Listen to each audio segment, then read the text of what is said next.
Hello everyone, welcome back to my YouTube channel. ಈ ಒಂದು ವಿಡಿಯೋದಲ್ಲಿ ಎಂಪ್ಲಾಯ್ ಬೆನಿಫಿಟ್ ಮೇಲೆನೆ ಪ್ರಾಫಿಟ್ ಶೇರಿಂಗ್ ಅಥವಾ ಬೋನಸ್ ಶೇರಿಂಗ್ ಮೇಲೆ ಒಂದು ಕ್ವಶನ್ಸ್ ಅನ್ನ ಕೇಳ್ತಕ್ಕಂಥ ಚಾನ್ಸಸ್ ಇರುತ್ತೆ. ಸೊ ನಾನು ನಿಮಗೆ ಎರಡು ಕ್ವಶನ್ಸ್ ಅನ್ನ ಅಪ್ಲೋಡ್ ಮಾಡಿರ್ತೀನಿ.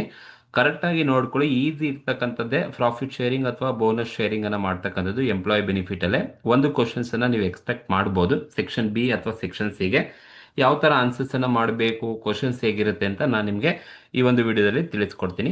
ಸೊ ಯಾರೆಲ್ಲ ನನ್ನ ಒಂದು ಯೂಟ್ಯೂಬ್ ಚಾನಲ್ಗೆ ಇನ್ನೂ ಸಬ್ಸ್ಕ್ರೈಬ್ ಮಾಡ್ಕೊಂಡಿಲ್ಲ, ದಯವಿಟ್ಟು ಸಬ್ಸ್ಕ್ರೈಬ್ ಮಾಡ್ಕೊಳ್ಳಿ ಅಂತ ಕೇಳ್ತಾ, ನೋಡಿ ಕ್ವಶನ್ಸ್ ಏನಿದೆ ಅಂತ ಹೇಳಿದ್ರೆ ಇಲ್ಲಿ Divya limited decided to distribute 2% of profit to existing employees if the profit exceed 25 lakh during the previous year 22-23. So ಅಂದ್ರೆ ಅದರ ಅರ್ಥ ಏನಪ್ಪಾ ಅಂದ್ರೆ ದಿವ್ಯಾ ಲಿಮಿಟೆಡ್ ಡಿಸೈಡ್ ಮಾಡಿದೆ to distribute 2% of profit.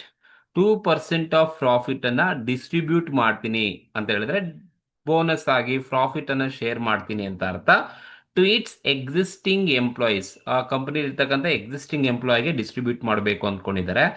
If ಯಾವಾಗ the profit exceed ₹25 lakh, profit ಏನಾದ್ರೂ 25 lakh ಇನ್ನ ಜಾಸ್ತಿ ಹೋದ್ರೆ ನಾನು 2% ಆಫ್ ಪ್ರಾಫಿಟ್ ಅನ್ನ ಎಕ್ಸಿಸ್ಟಿಂಗ್ ಎಂಪ್ಲಾಯೀಸ್ಗೆ ಡಿಸ್ಟ್ರಿಬ್ಯೂಟ್ ಮಾಡ್ತೀನಿ ಡ್ಯೂರಿಂಗ್ ದ ಇಯರ್ 2022-23 ನಲ್ಲಿ ಅಂತ ಹೇಳಿದ್ದಾರೆ. ಮುಂದೆ ಏನ್ ಹೇಳ್ತಾ ಇದೆ ಅಂದ್ರೆ the profit earned by the company during the year. ನೋಡಿ, profit earned by the company, profit ಎಷ್ಟು ಅರ್ನ್ ಮಾಡಿದೆ ಕಂಪನಿ ಡ್ಯೂರಿಂಗ್ ದ ಇಯರ್ 22-23 ನಲ್ಲಿ 32 lakh ಅನ್ನ ಅರ್ನ್ ಮಾಡಿದ್ದಾರೆ.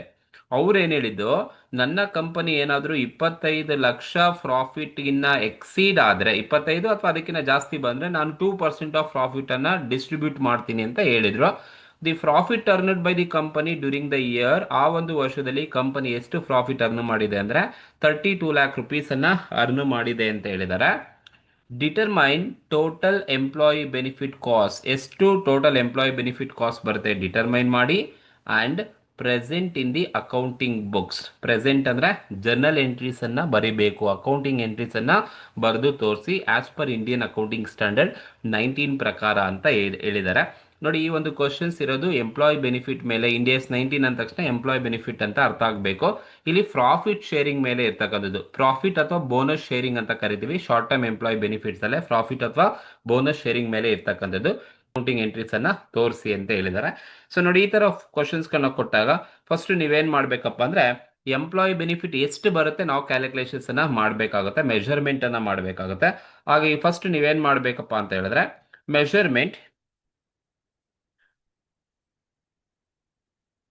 measurement of total employee benefit, total measurement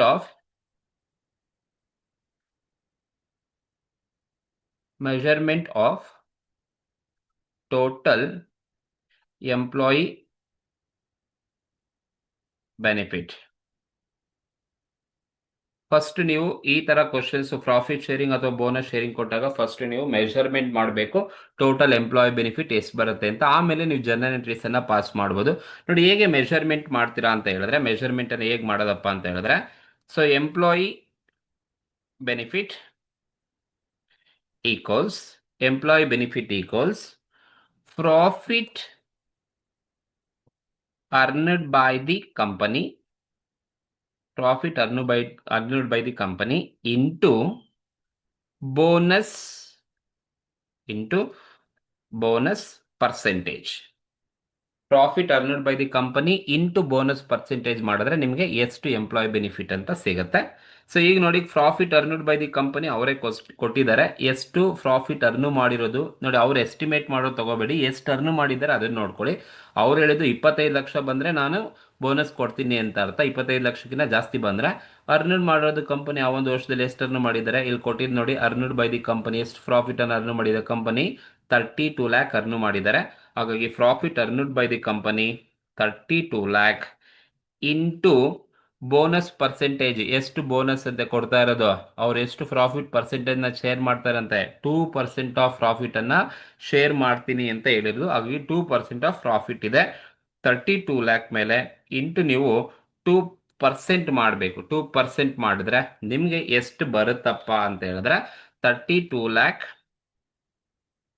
into 2% ಮಾಡಿದ್ರೆ ನಿಮಗೆ employee benefit, total employee benefit ಎಷ್ಟು ಬರುತ್ತೆ ಅಂದರೆ 64,000 ನಿಮಗೆ ಎಂಪ್ಲಾಯಿ ಬೆನಿಫಿಟ್ ಸಿಗುತ್ತೆ. ಇದು ಟೋಟಲ್ ಎಂಪ್ಲಾಯ್ ಬೆನಿಫಿಟ್ ಅಂತ ಅರ್ಥ. 64,000 ಈಸ್ ಟೋಟಲ್ ಎಂಪ್ಲಾಯಿ ಬೆನಿಫಿಟ್. ಈ ತರ ನೀವು ಮೆಜರ್ಮೆಂಟ್ ಮಾಡಬೇಕು. ಪ್ರಾಫಿಟ್ ಶೇರಿಂಗ್ ಅಲ್ಲಿ ಹೀಗೆ ಮಾಡಬೇಕು.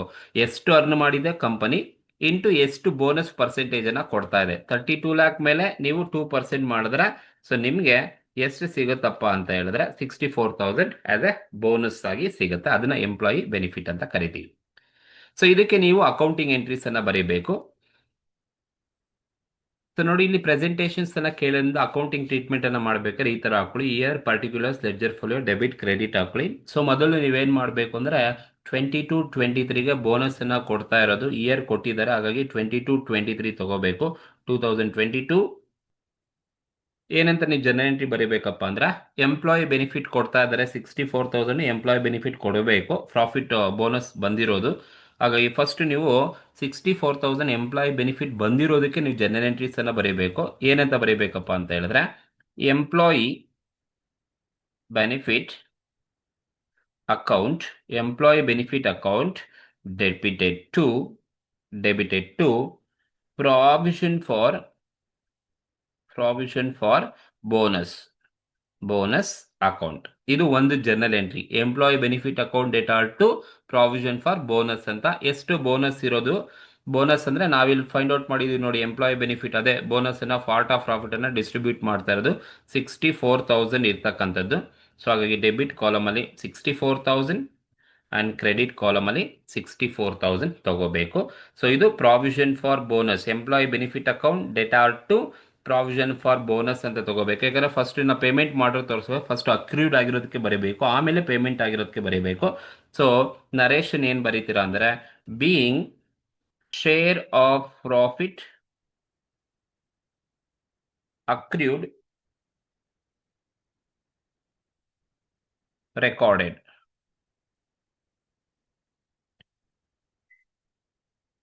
Being share of profit accrued recorded ಇದು ಬಂದಿರೋದಕ್ಕೆ.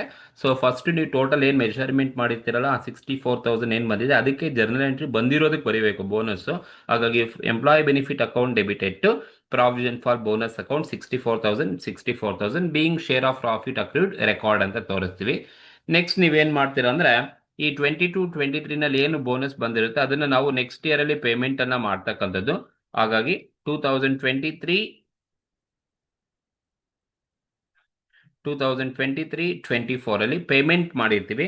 ಆ ಪೇಮೆಂಟ್ ಮಾಡಿದಾಗ ನಿಮಗೆ ಜನರಲ್ ಎಂಟ್ರಿ ಏನ್ ಬರೀತೀರಾ ಅಂದ್ರೆ provision for bonus account debited to bank account. So ಅದೇ ಅಮೌಂಟ್ ಫಸ್ಟ್ ಇಯರ್ ಬಂದಿರೋದಕ್ಕೆ ಬರಿತೀವಿ, ನೆಕ್ಸ್ಟ್ ಇಯರ್ ಪೇಮೆಂಟ್ ಆಗಿರುತ್ತೆ. ಹಾಗಾಗಿ provision for bonus account debited to bank account ಅಂತ ತಗೋಬೇಕು. 64,000 ನರೇಶನ್ ಏನ್ ಬರೀತೀರಾ ಅಂದ್ರೆ being share of profit paid recorded.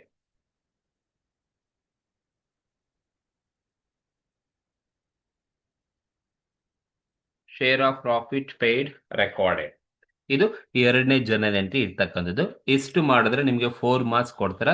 ಇದು ಪ್ರಾಫಿಟ್ ಅಥವಾ ಬೋನಸ್ ಶೇರಿಂಗ್ ಮೇಲೆ ಇರ್ತಕ್ಕಂಥದ್ದು. ಫಸ್ಟ್ ನೀವು ಬೋನಸ್ ಅನ್ನ ಫೈಂಡ್ ಔಟ್ ಮಾಡ್ಕೊಳ್ಳಿ ಎಷ್ಟು ಕೊಡ್ತಾ ಇದ್ದಾರೆ ಅಂತ. ಅದೇ ಮೆಜರ್ಮೆಂಟ್ ಆಫ್ ಎಂಪ್ಲಾಯ್ ಬೆನಿಫಿಟ್ ಅಂತ ಕರಿತೀವಿ. So employee benefit equals profit earned by the company into bonus percentage ಮಾಡಿದ್ರೆ ನಿಮಗೆ ಬೋನಸ್ ಸಿಗುತ್ತೆ ಎಷ್ಟು ಅಂತ. ಅದಕ್ಕೆ ನೀವು ಜನರಲ್ ಎಂಟ್ರಿ ಬರೀಬೇಕಾದ್ರೆ ಫಸ್ಟ್ ಆ ವರ್ಷ ಈ ಬಂದಿರೋದಕ್ಕೆ ಬರೀಬೇಕು. Employee benefit account debited to provision for bonus account. ಅದು ನೆಕ್ಸ್ಟ್ ಇಯರ್ ಪೇಮೆಂಟ್ ಮಾಡ್ತಾರೆ, ಆಗ ಈ provision for bonus account debited to bank account ಅಂತ ಬರೀಬೇಕಾಗುತ್ತೆ. ಸೊ ಇದು ಪ್ರಾಫಿಟ್ ಶೇರಿಂಗ್ ಮೇಲೆ ಬರ್ತಕ್ಕಂಥ ಒಂದು ಕ್ವಶನ್. ಈ ತರ ಕ್ವಶನ್ಸ್ ಅನ್ನ ನೀವು ಎಕ್ಸ್ಪೆಕ್ಟ್ ಅನ್ನ ಮಾಡಬಹುದು. ಓಕೆ, ಈ ಒಂದು ವಿಡಿಯೋ ಇಷ್ಟ ಆದ್ರೆ ದಯವಿಟ್ಟು ಸಬ್ಸ್ಕ್ರೈಬ್ ಮಾಡಿ, ಆದಷ್ಟು ಶೇರ್ ಮಾಡಿ. Thank you.